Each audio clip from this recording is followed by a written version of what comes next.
using a very, very breakthrough technology that is actually textiles that is totally self-sterilized, no COVID, no viruses, no Wow. bacteria, no smell can be on that, which is so important, especially nowadays. And it's going to be the first time that people are going to wear it. It used to be only for the medical industry and for the military industries across the globe. Doing that, but for all of us, why are we even making it so difficult to put our clothes on? Exactly. And the added bonus is you're making it self-sterilizing, so bacteria and viruses are repelled from it. Exactly.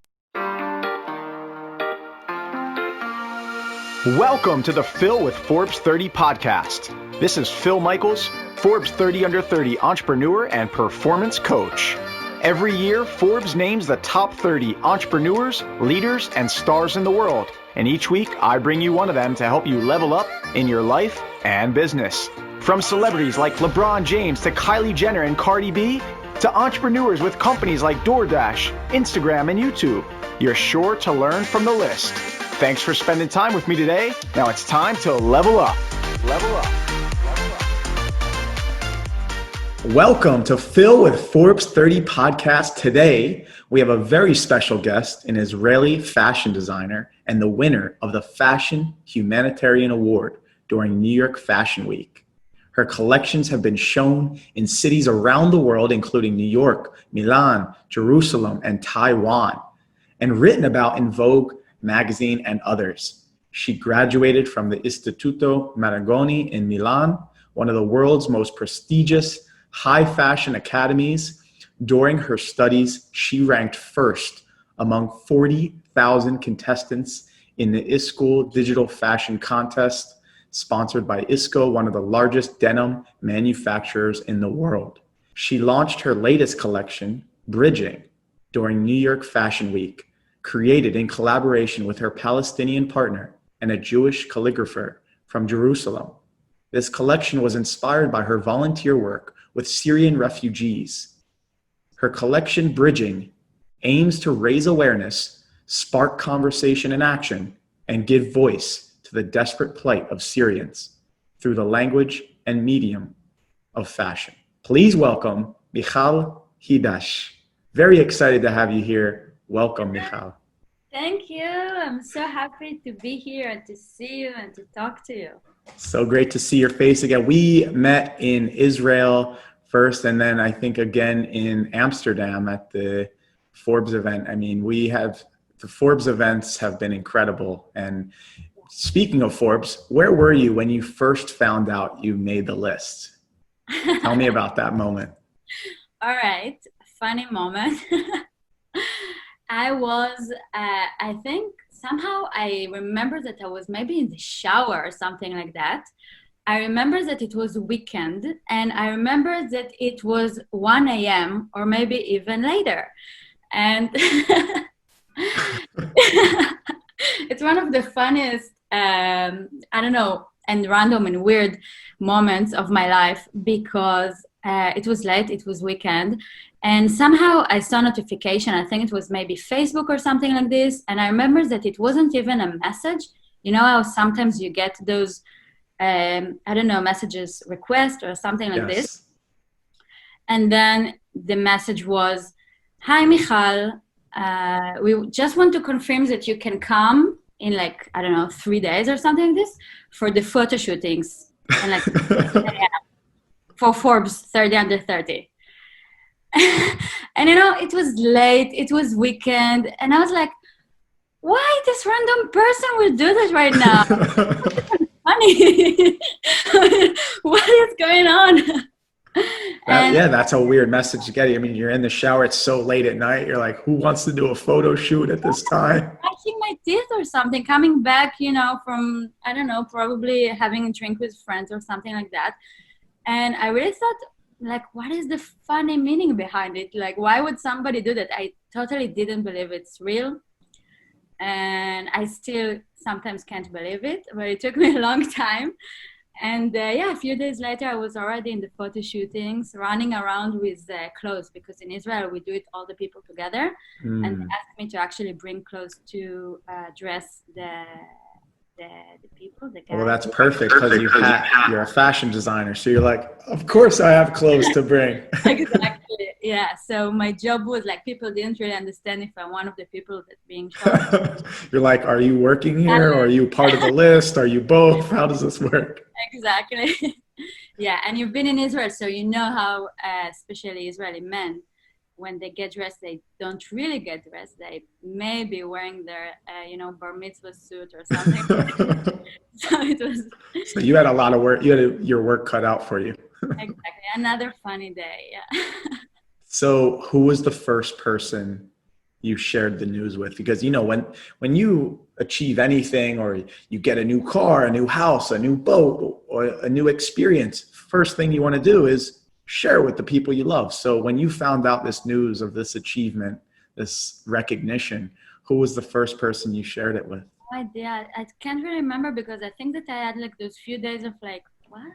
And Like you couldn't believe it. It was yeah, so surreal to you. exactly. And also the way, that I found out, but probably my parents and my friends, I guess, like my closest community. That's how I was. I was actually born in Philadelphia, and I was at the Constitution Center in Philadelphia with one of my co-founders, and I was showing her around Old City, Philadelphia, the historic nature, Ben Franklin's house, the Liberty Bell, Betsy Ross's house. It was incredible. And I get a text from an old professor from my university. He said, "Congratulations, well deserved." And I was like, "What do you mean? What are you talking about?" He goes, "Go look on Facebook." And it was like hundreds of people tagging me in the Forbes 30 Under 30 magazine. And I was like, oh my God, I got the chills. I'm getting the chills again just thinking about it because it was such a surreal moment for me. I was in my hometown, the city that I was born in, and the founding of America. I think the best, business ever was America. It was built by entrepreneurs that came over from another country. And to me, it was just such a visceral moment that really shocked me and was such a beautiful experience to be there at that moment and get caught off guard because I had no idea. So people were tagging me in pictures of the magazine. They had bought the magazine and were, showing the article and stuff. So it was pretty cool. Amazing. And here we are today. So you're like 2 years All old. coming full circle. Yeah. Still talking about Forbes. So who would have known that this would, We met thanks to that actually. And I thanks met to Forbes. most of my best friends and many people that I really care about and really appreciate. I met thanks to that. Great people. So it's a crazy time right now with COVID and things have changed for all of us. What's been your go-to hack to get the most out of this COVID time? What's something you or your team is doing right now to play offense rather than defense? All right, let's be honest here. My routine hasn't really changed a lot in some aspects. I mean, I mostly work from home, wherever that is, because honestly, in the last more or less 10 years, I wasn't really living somewhere specific and I was traveling around a lot for work.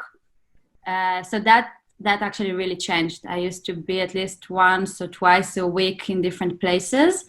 And now I'm in the same place for the longest time since I can't even tell since when. And that changed. But mostly I do work a lot online. I have my creative partner from Gaza. We never met, actually. We never really could meet. So we worked online, and that's the way we are doing it for at least 5-6 years. And that's the way that I'm working now with so many people around the globe. So for me, it's actually quite easy. Much hasn't changed. For us that have worked remotely for a while, not much has changed. One of the things I do try to be adamant about is people turning their camera on. I think there's something to be said about that face-to-face interaction. Yeah. Even though we can't be in person together, let's try to make it as feel as much as in person as it can be. Yeah, I feel like there is like this social distance, but it's a distance. It's not really social. Socially, I feel that I'm more connected, more communicating with everyone. Touche. What do you call it instead? Cold distancing. I call it bridging. Bridging. There we go. Oh, that was good. So take us back to the very beginning, where you're from, where you grew up, and the path that led you to where you are now, Right. ultimately making it to the Forbes list. The very beginning. All right. I was born and raised in Israel, in the north of Israel, in a small town, very beautiful and very green. And my mom was born in Israel, but her parents came originally from Europe. And her father is a Holocaust survivor. And my grandma was born in Israel, but also her parents came to Israel because it's very rare, to be born in Israel, especially in those times. And my father, his parents are Holocaust survivors, all of them, Auschwitz, Bergen-Belsen, all of those stories. And they ran away from Europe when he was 3. So as almost anyone in Israel, I'm a daughter and granddaughter of immigrants and refugees. And I had really the luck to grow up there. And I had really beautiful childhood with great friends that we're still in touch until today. And in Israel, one of the things that we do, it's a mandatory military service as we graduate from high school. So when we are 18, for women, it's minimum of 2 years. For men, it's minimum of 3 years, and it can be longer. And I was very excited about my military service because actually I really wanted to give back the safetiness and this feeling that I can do everything I want thanks to that, and thanks to the fact that we have country. It's really not obvious. And I chose to actually delay it in 1 year, and I made a gap year of volunteering in a poor neighborhood in Jerusalem. So also not just to give back when I was 18, not just as a soldier, but also I wanted to help with kids and youth in risk and to give them some support and some love and some, if I can, some educational tools that I had. And then what we do when we do a gap year in Israel, we live together. I live together with 10 other people. Wow. In a small apartment. And we were 18 and we did everything together, from cooking to, of course, just the way we wake up, we go to sleep, we volunteer a lot, we develop our own centers for education and our own methods and classes. And it was a lot. And we were 18, so we were, partying and having the best time of our life. We didn't care about anything. And it was great. And sadly, after a few months, after maybe 2-3 months, that we already felt, closer than brothers and sisters, all the 10 of them, and I was the only one that was 2 minutes away from there, but all the 10 of them got hurt in a terror attack in Jerusalem.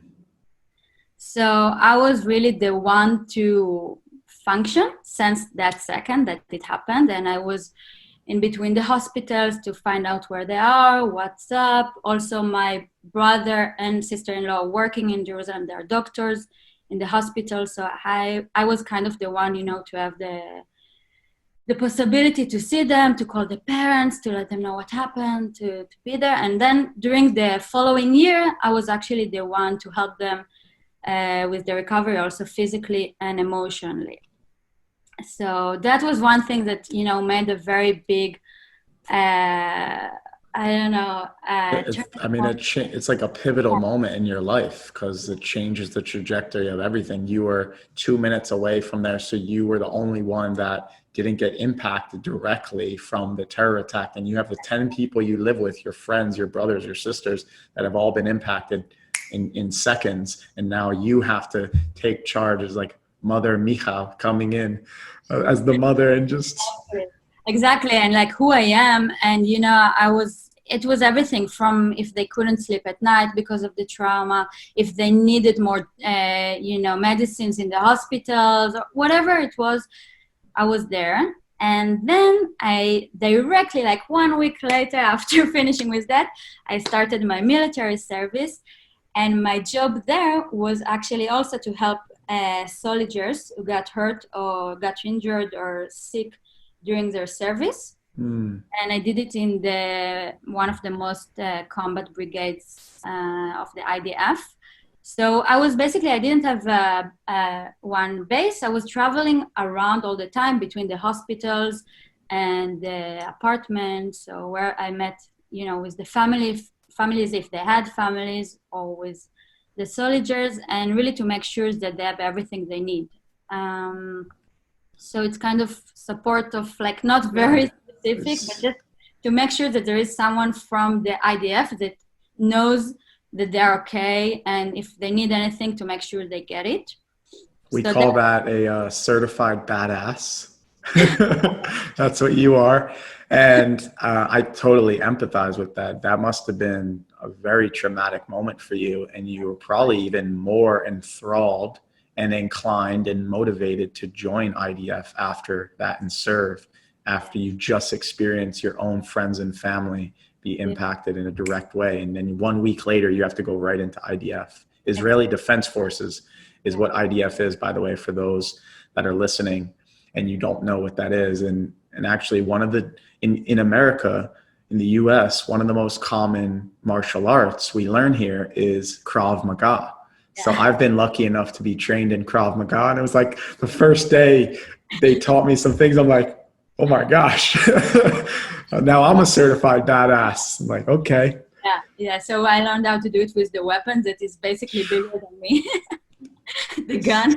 Yeah, it's unbelievable. The gun is probably bigger than you, and you know how to, so you must have been so motivated. I mean, how did you manage that emotion? Because you had to kind of separate your emotions from the task you had to perform a week later. It was very difficult, and you're right. I had to separate a lot, and I reached actually a point that I was so separated from myself that I completely, also, it's very stressful and very busy, and you have to imagine that it's pre-iPhone time. So it's not like I had Google Map, and I had to every night print a map or maps to write the numbers of the buses and the numbers of phone numbers that I had to call and to meet people in certain times. It's just crazy to imagine. It's not that long time ago. But yeah, it was challenging, and I totally forgot myself. I totally lost myself. I didn't really have time to eat or even to go to the toilet or to talk with people that I love. And I was sick. I was really traumatized and didn't really deal with all the traumas that I went through. And basically every day and every hour can be a new trauma, right? Because I could see things. I don't know, it can be even a soldier that just doesn't have a family, let's say, or maybe his family is outside of Israel and he came to volunteer and he's now injured at home alone or in the hospital, and it's not even sure that he will have food, like those things that usually don't really happen, but it might happen. And I was the one to have the access to that and to see that and to help. So yeah, so I was totally like really bad shape after some time, and that actually the day that I just understood that I have to remember who I am and I have to do something for myself. And I think that day I started to study fashion design. Actually, it was just it became an inspiration for you to then move into put all that energy into something creative. It was whatever. I just felt that I have to do something to remember who Michal is, because I was really dealing with so many things and so many also personal things. You know how it's life, everything comes together usually, and usually it's very challenging, but it's mostly also the time that after that you can reconnect and rediscover things you always loved and you were good at. And yeah, and that was the case for me. So I started even to study while I was still in the army, in a very, slow phase in the beginning. It was slow, and slowly. And then it's amazing. I mean, that's what I love about art and creative work. Is it's a combination and a compilation of all of the experience you've ever had, the people you've met, the books you've read, the experiences that you're now able to put into your work. Yeah. And it sounds like that's how the humanitarian aspect came about with your fashion company. Yeah, more or less. So fashion was somehow always part of my life. My grandparents from my mom's side, that I told you that were survivors, they had one of the first fashion companies in Israel, and they were actually the first ones to import also fashion, sorry, from outside of Israel. And I really grew up with that. It's really like from the very, very, very beginning that there was nothing in Israel other than just like one shirt and one pants for the week for work, and one shirt and one pants for the weekend for Shabbat. And they really developed themselves while they were also establishing, themselves after the war, and the country and the business and the fashion industry. And my mom was born and grew up in this environment. So it was really part of me and my life, even though they closed long before I was born. And part of your DNA, you were just born into this idea of fashion. You're like, someone needs to shock the Israeli fashion up, because these two outfits are not doing justice for us. Exactly. And it's funny because most of my family members are somehow doctors and therapists and something like that, and I'm like the only one that is into fashion. We're like more task oriented. Just get me the clothes to get to work. I'm wearing my Scrubs outfit today, and you're like, let's put a little color in there and add a little accent. Yeah. Yeah. So that happened. And then I moved later to Milan. I studied there. Never, ever really wanted to have my own brand or to have, my own name anywhere. I was really against it. And I was offered some really cool jobs and amazing and huge opportunities. And I was like, let me stay somewhere. I'm to be a very small part of something very big. But life has its own plans, and it happened. And actually, when I was studying in Milan, I studied in an international class. I studied in English, so we were really people from all across the world.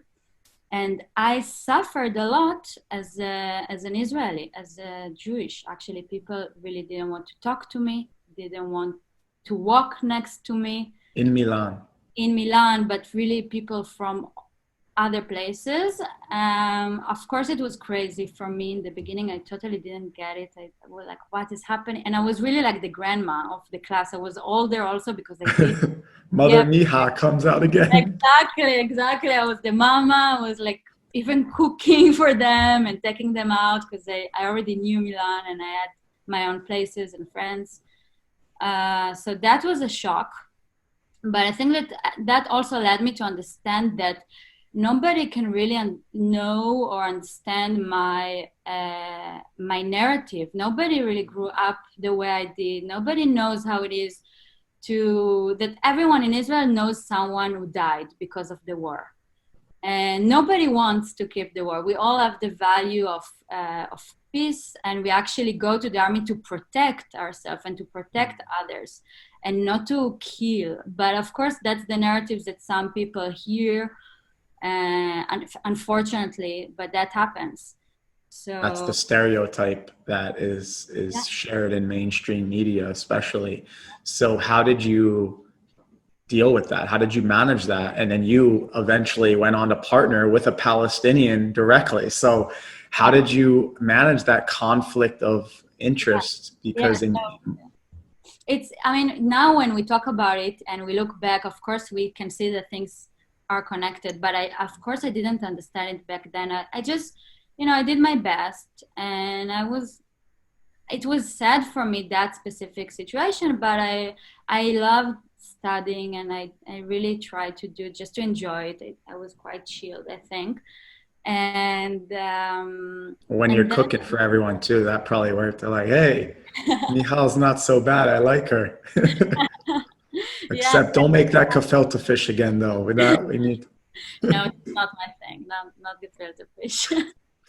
Maybe falafel or hummus. Now I know why Claudio said that falafel is his favorite dish now. I did. Yeah, that's the one thing we have in common. So how did you manage that? How did you deal with that cognitive dissonance of, you know? I didn't really. I was sad. I was sad because, my grandparents lost everything and everyone that they had and that they loved because of the only one fact that they were born to Jewish grandparents, and they were born to Jewish grandparents. Nobody really shows that, and it doesn't reflect me in any way other than just this is who I, was born to. And it is sad. It is sad that people, if they're, I don't know, Native Americans or Black people or people with disabilities, being treated in some specific way that they don't really have anything to do about it. It's not really their choice, and maybe they're even, living happily, and they solved with themselves that narrative, that conflict if they had, but the outside society still sees them in that way. And of course, I can see you also smiling because you know that how it affected me in my work. So actually what happened is that I went for a summer family vacation in Israel. It was the summer of 2014, and the war started between Israel and Gaza. And that, to make long story short, was when I volunteered with kids and in my hometown that is really pastoral and really quiet. And the kids, the Jewish kids, come from the area of the war zone. So they used to, since the day they were born, to have like alarms and 4 seconds to run to the shelters. And they're experiencing the war inside of them. It's not even where they are. It's their, their whole experience, their whole being. And when I saw that, and I saw the conflict between the beautiful and quiet and pastoral and animals environment and those kids that like something like this will happen and they will run and hide under something and will cry. And my first thought was, I know those kids because I'm one of them. I know their culture. I know their food. I know their music. I know, their kids channels and stuff like that. But I have no idea about what is happening in the other side. I don't even know if they have alarms, if they have shelters, what do they do, what do they eat, how their life looks like. And that led me to Google at first. I Googled in Hebrew, and then I Googled in English, and then maybe I Googled in Italian. And I saw very different pictures of very different narratives that tells completely different story. And that led me to actually try and talk to people, just to communicate, just like, hey, how there was some way that we can talk now, if it's Facebook or Instagram or whatever. You wanted to hear the story, the narrative directly from them instead of it being filtered through a different channel, because you saw this dichotomy of this beautiful location, and yet there's war happening right here. And you wanted to identify, how is this possible? These are the same humans that I am. I eat the same food. I listen to the same music. I am those children. Exactly.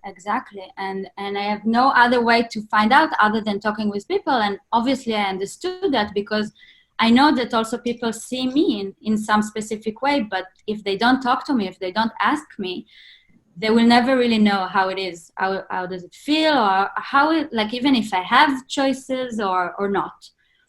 And as I started to do that, I received only very negative feedbacks. Only, you're a murderer, you are killing babies, and really the worst of the worst, you don't even want to know, because obviously people didn't know anything about me other than what they consume in the media or what they are brainwashed or whatever it is. And so I couldn't judge them because I also know about them only what I've been taught.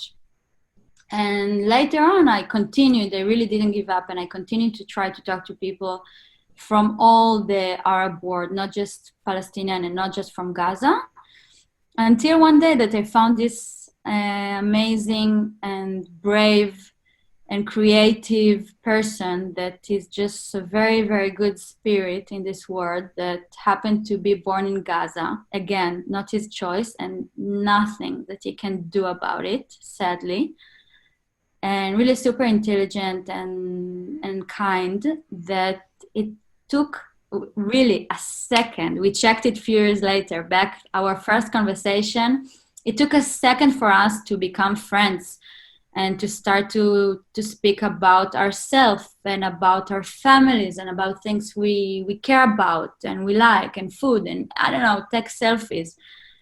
And it was the similarities you had. You connected on the things that made you in common rather than the things that made you different. The things that made us humans.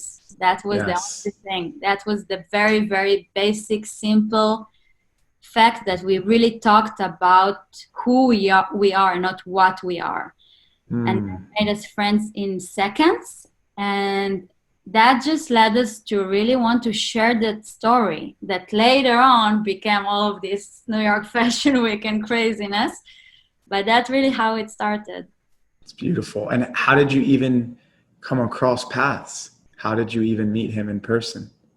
So I never really met him in person. I mean, I met him only once, and that was a very rare moment. After that, we tried, and we are still trying all the time to help him to get visa, but it's very complicated. But you mean how I came? How did you originally connect and even meet virtually? So I was already back in Milan. I was back in university. And, you know, living the life of a student, designing a student which never really sleeps and and really just designing all the time, but also trying to have some fun. And I just didn't give up. I continued to search and to Google and to talk to people. And I just did it. One day, I remember one night I came across one of his artworks. He's an architect and is a teacher in the university for freehand architectural drawings. I can't even say his name just to make it clear because it's too dangerous for him and for his family. Yeah, he might literally just get killed or be in jail. It's a huge risk that he's taking to communicate with me. Sadly, because of the situation, because of the leaders. That's understandable, and I commend you for maintaining that privacy for him. But that's a very special relationship you have. Yeah. So the work of him that I saw was actually took pictures from bombing on Gaza, and he took like this all bomb picture, and I will send you this that you could see. And he drew on top of it in like Photoshop or something, and he drew things that were sad but also full of hope for me. That's how I felt. That's beautiful. So that's how you connected, and you've now been working together for several years. Yes. And we really knew that we want to share this message, but we knew that we want to do it in a very positive way and very optimistic way, because we both feel that when we hear sad news or we see some sad art, it's kind of like, oh, that's sad. Let's go have a drink or something. Let's, do something else. Let's escape this reality. So we really take advantage of the tool of being colorful and use very good materials that actually attract people to just firstly want to wear the clothes and to see it, if it's art, if it's on the wall, or if it's the actual collection.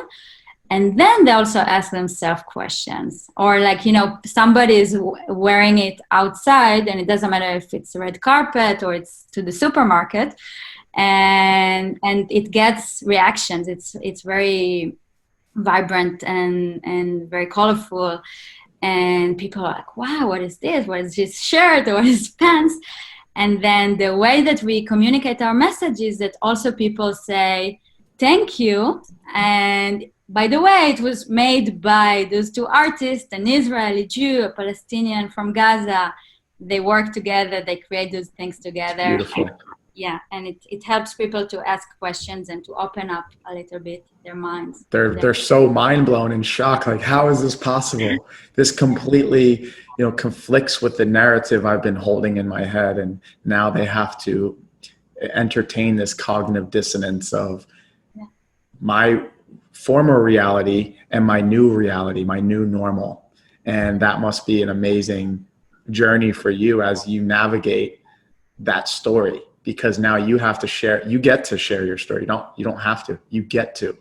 And you get to share this story from a place of abundance rather than from scarcity mindsets. Yeah, exactly. And so this person was a pivotal person in your life, and you were a pivotal person in his life. Yeah.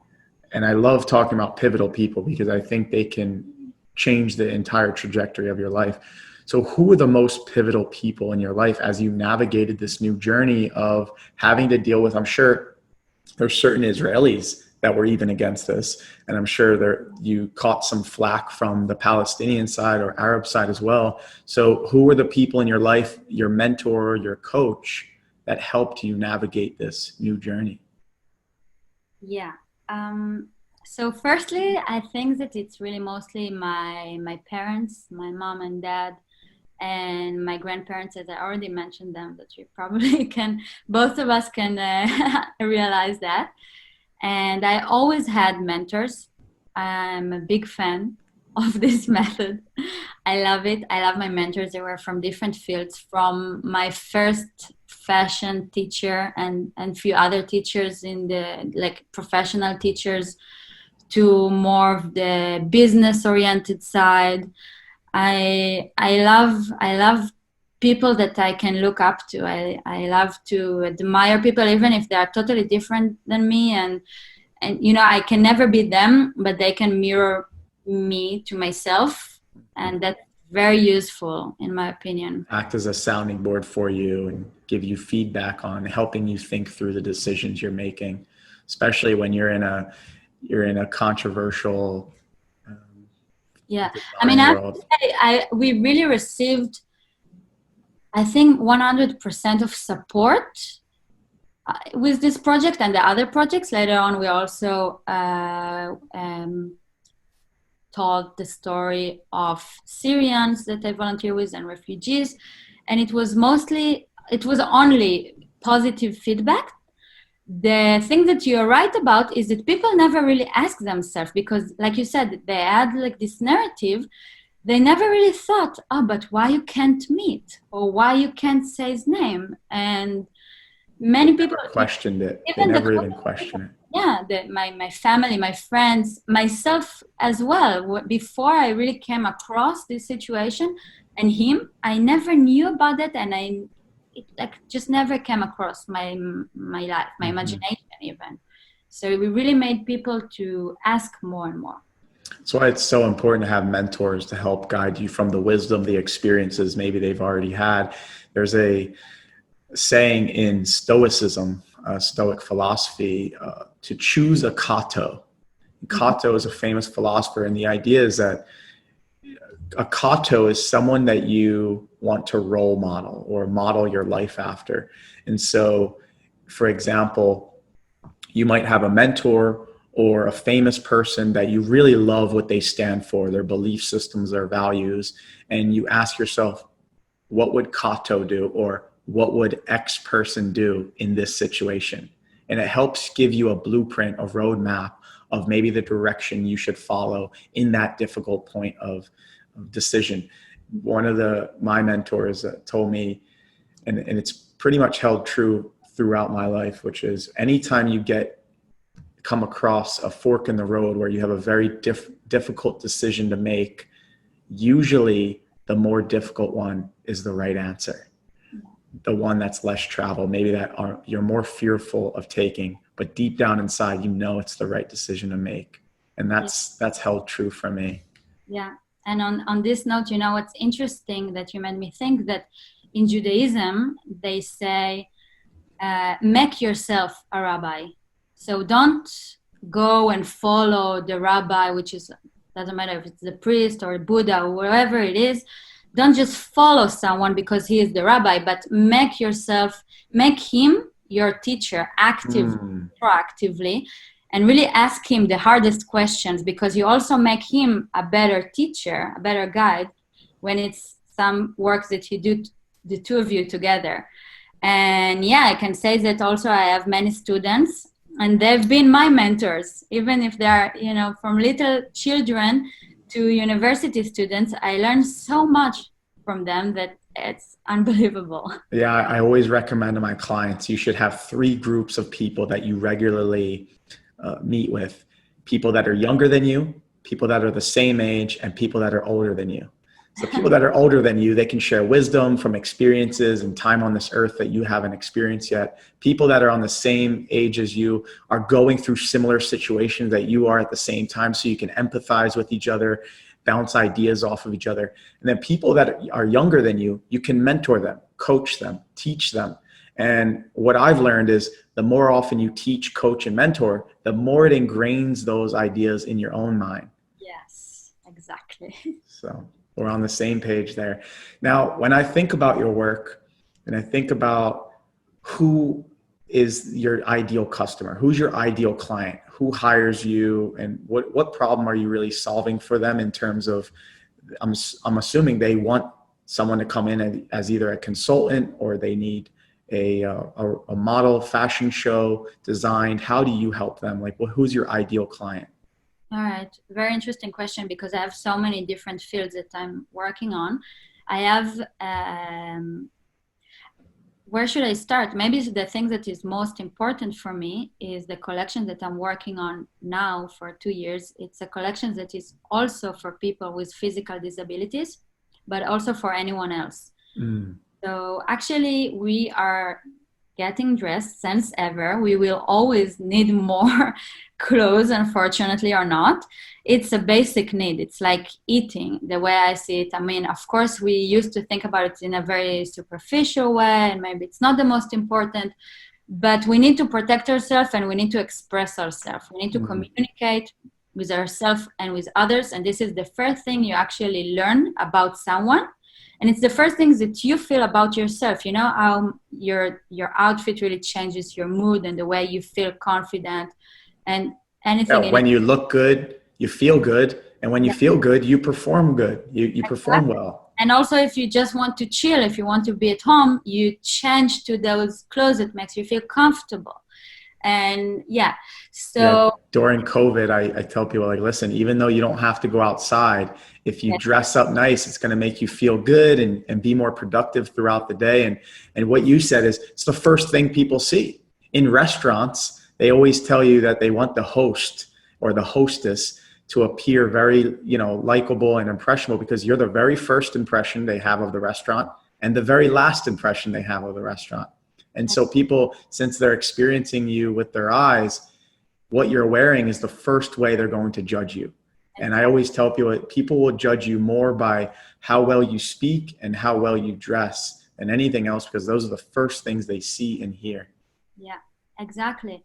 And, for me, as I told you, it's also a tool to raise awareness and to talk about issues I care about. So one of the things is really people that have physical disabilities, they can live nowadays an amazing lifestyle. There is so much technology, probably also in your podcast, and so many amazing, innovative ways to really deal with everything. But the way we get dressed, that hasn't changed for maybe, we are now assuming 50,000 years, but probably even more. But if you will see the oldest needle that was found 50,000 years ago, it's the same, exactly the same that we use. Wow. So 50,000 years ago was the first needle that people were using to thread clothes. The oldest needle that was found until today. And wow. It's exactly the same. And we're still using the same needle. There's not much innovation there. So if you're listening and you have an idea that you've been wanting to work on for creating a new needle, exactly. And we have all of those industries like airplanes and robots and flying cars, and all of them are made by machines, but there is no even one garment in the universe that was made without humans. Mm. And that is a crazy thing to realize. And I think it's also something to appreciate. So this is your new collection. It's very much something to appreciate. This is your new collection called Bridging. We are using a very, very breakthrough technology that is actually textiles that is totally self-sterilized. No COVID, no viruses, no Wow. bacteria, no smell can be on that, which is so important, especially nowadays. And it's going to be the first time that people are going to wear it. It used to be only for the medical industry and for the military industries across the globe. And actually, you asked me about my customers, my clients. So the unique thing for me, the most unique thing about it is it's not another collection. It's not another adaptive collection. It's not a collection for handicapped that they already exist in the world. This is hopefully a collection that all of us would like to wear and to feel good about ourselves and to express ourselves in a very easy way. So it's a combination of the innovation in the textile and revolutionary way actually to get dressed. So no more buttons or zippers or those things that like we need to put our hands or we need to put our legs one after the other. It's like you have to do gymnastics just to get in your clothes. You've created a way that not only is easier for those that are handicapped or those that might not have the ability to open up or use a complex button or jump through, hoops just to get in their pants, but not just for the people that might have a difficult time doing that, but for all of us. Why are we even making it so difficult to put our clothes on? Exactly. And the added bonus is you're making it self-sterilizing, so bacteria and viruses are repelled from it. Exactly. And it's amazing and beautiful materials. And also, it's really about that people that are already different. And when I started to work on it, when you start to think about it, you start to understand, okay, also older people with Parkinson, kids, autistic kids, parents to autistic kids, and all different kinds of groups that usually are not really being considered, or especially not in the fashion industry. And it's really nobody that is already feeling different really wants to wear something different. We actually want to be the same. This is another part of fashion that we are all following more or less the trends, you can say, even that my collections are always very classics and really timeless, but it is something that everybody can find himself or herself and to express themselves in a way that is it is about the world we are living in today. And that's why it was always important for me to have also plus size and ultra size and petite, and to be also modest for women from different religious groups. So background. So you're appealing to a larger audience. You're being very inclusive. Yeah, and now I really want. So my perfect audience will be really everybody. I will feel great when people that have no hands or difficulties and people who are perfectly normal, which is another thing. I think that all of us are disabled, just that for some we can see it and for some less, but that everybody would love to wear it. Beautiful. And did you work with someone on this collection? Yes, so I'm working in collaboration with Ziv Shilon. That is funny. You also asked me before about my Forbes experience. And Ziv Shilon is a guy that I met at the shootings that I told you, the photo shootings for Forbes, is on the list. And he's also a Forbes 30 under 30 member. Forbes under 30 member. And unlike most Israeli men, he actually knows how to get dressed and is very stylish and he cares about it and he has a great taste. He also lost both of his hands in the war, sadly. And since then, he's having challenges to get dressed and to express himself. And you have to imagine, or you have to check him out because this person is amazing. He's a motivational speaker. He has many businesses, NGOs. He has 2 little kids he can do everything with them. Really, you can't really understand that he doesn't have hands. He did the Ironman competition totally without anything. And the only one little thing that this man cannot do by himself is the basic thing that all of us do when we get up in the morning, and it's to get dressed. And when I met him, and he was really there in the photo shootings, and it was, I don't know, they wanted to shoot him from like half body or something like that. And I was completely in the other side of the room. And I was like, wait, stop everything right now. The only man here who deserves to have full body shot is this guy. So come on. And Wow. it happened. And, you know, again, why people were confused about my job there. And then I realized that I have to help him, because I had to help him to put the jacket or to take it off, to put another button, or Because he didn't have hands. And I Exactly. watched his TED Talk. It was amazing. Can you share how to spell his name so the audience listening can look him up? So his name is Ziv Shilon. It's Z-I-V, and his last name is S-H-I-L-O-N. So It look was now. very inspiring story, and thanks for sharing. So you two worked on this newest collection. When does it release so the audience can find out about it? It's a work in progress. It's really nowadays, I mean, hopefully by the time that it will be out, you can all look me up. And if you don't see it yet, so you can text me, and I promise to update you. Perfect. We'll go over those details in just a second. But before we do, let's transition to something called the under 30 seconds round, where I'm going to fire off a few questions, answer with the first thing that comes to mind. Okay. Are you ready? I hope. What is the book you've gifted more often than any other book, and why? Easy. The Artist Way. Everybody, if you don't know it yet, download it now, listen to it, work with it. I've done the workshop. Now I'm doing the workshop actually for the third time in a few years. And those are practical tools to live your life more connected to yourself, more aligned with who you are, what you want to do. I recommend it to everyone I know, from artists to lawyers to accountants, everybody. It's called The Artist's Way. The Artist Way by I love Julia it. Cameron. Yes. We'll look it up. All right. And what's one of the best and one of the worst investments you've ever made, and why? This is such a complicated question. I don't know. I think my best investments are my friendships and my relationships. A bad investment? This is too hard. I don't know. I need more seconds to think. I 100% agree. Relationships. A bad yoga mat. That's a bad investment. Bad yoga mat. Invest in a good yoga mat, ladies and gentlemen. You heard it first. Michal says, I have a Manduka, which is fantastic. What's the brand that you recommend? I don't know.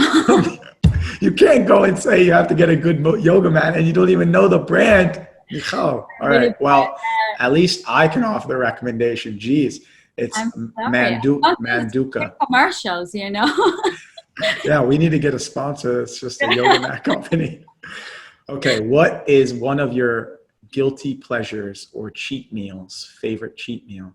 Okay, so I'm vegan. We're vegan here. And it's mostly healthy food, gluten-free, and I love it. It's amazing.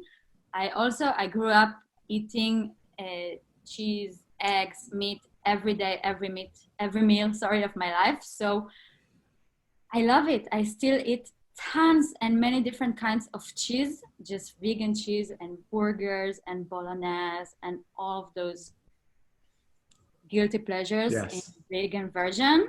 I'm trying to keep it also healthy and not too processed, but I love it. Sorry. My girlfriend and I, we use a company called Purple Carrot. It's a vegan company that partnered with Tom Brady, following healthy vegan meals, but also high performance, high protein for those that want to work out. So it's a great delivery company. Okay, pretend you won the Peter Thiel Fellowship and you were going to get money to start a business instead of going to school. Where would you start to build that business? What's the very first thing you would do? My first instinct is probably not the best one, is to say that my business is so connected with my personality, and my business is so connected with helping those communities and groups in risk. So whatever money I have or I would have, whatever, will be firstly really to support those causes before the business, I think. And yeah, that's the way to help, right? To give money to, I mean, in good ways. But I think that probably maybe that's the reason that I should invest in a really good business development person, Yes. more artistic person like myself. There you go. A coach or a mentor or a team member. Last question in the under 30 seconds round. What's something you never knew you needed? An example of this is I have a pop socket on my phone, an overly simplistic example, but my friend said, try it out for a week. If you don't like it, take it off. And now I've had it for like 2 years. I'm like, how did I ever use an iPhone without the pop socket? Wow, I should use it. I mean, do you use it on top of your case? Yeah, it's on top of the case. Amazing. I don't know really about life-changing other than the yoga mat, but I really appreciate, I think it's one of the best things that mankind ever made is a bath. Really, just to take a bath. Yeah, I think it's a genius thing, and it's essential. It's needed. Do you do like the bath salts and the bubbles and? It depends, and it depends how much time I have. I think it's super important to relax in the end of the day, and to just calm down your body and your soul, and just to be there. There's something to be said about the warm water. After the gym, I always like to hop in the hot tub at the end and just sit there for a while. Well, I remember we met even once in a hot tub. Yeah, actually, that's funny. So we were in a hot tub together in Amsterdam, and we had great conversations can come from just being in a hot tub. The full story is it was the Forbes Summit, but I was so late to decide that I'm going. So I was in this hotel totally by myself. It was nobody from the summit. People were all around Amsterdam, and I was all by myself in that hotel. A little bit sad in the beginning. Later on, I started to love it. And I think it was maybe one of the last days that I had to run up to the rooftop. It was super cold and like rainy outside, and I wanted to be in this hot tub. And suddenly you were there. You were late a few times. It wasn't just that one time. You were even late to the museum that we went with Jordan and Andrea. We're like, where is? What are you doing? Right? So. Well, as we conclude, thank you so much for being here, Michal. It was great reconnecting. But before you go, what's next for you? What's the next big goal or milestone or bucket list item you want to achieve? I really want to make this next collection available for everyone. I want to do it sustainable. So it's also the materials, it's the people who are going to work on it, and it's also, of course, to not have a useless stock of things. I'm still figuring it out. I'm studying now 3D designing in fashion. It's really the future, and that's amazing. And I think that will be my next goal. My next biggest goal is also to make it available and hopefully profitable, but we don't know. We will definitely let the listeners know where to go. And so if they do follow you for the business side of things, where do listeners go to learn more about your collections and the work that you're doing and find out about the release? All right. So I don't know if I'm like many others. I feel it might not be it's not the problem that only I have with social media, but I'm trying to share, and I'm trying to be there as little as possible, but also in a meaningful way and authentic way. So you can follow me on Instagram. I promise to try my best. I can't promise anything else.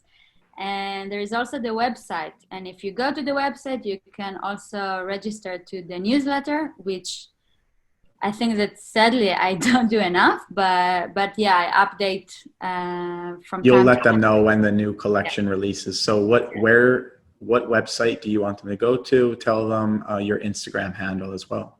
All right. So Instagram is Michal Hidash, and my website is www.hidash, which is HIDAS, more or less like Hidas.net.